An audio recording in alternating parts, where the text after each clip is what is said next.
এই গরমে তালের রসই পারে আপনাকে প্রশান্তি দিতে। আজকের পদযাত্রায় আমরা এসেছি নলমারি গ্রামে তালের রস খেতে। আহ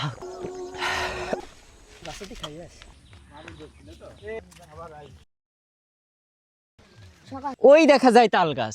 এই তাল গাছ থেকেই ভাই আমাদেরকে রস পেড়ে খাওয়াবে। আসুন।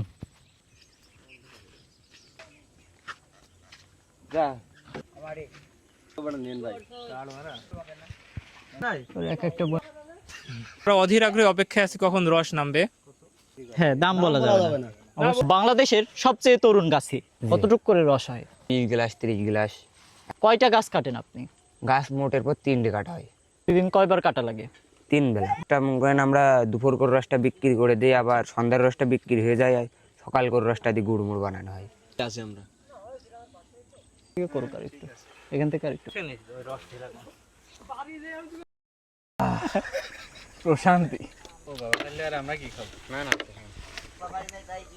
জানিস কল তুলাই না। আলহামদুলিল্লাহ। এই গরমে তালের রসই পারে আপনাকে প্রশান্তি এনে দিতে।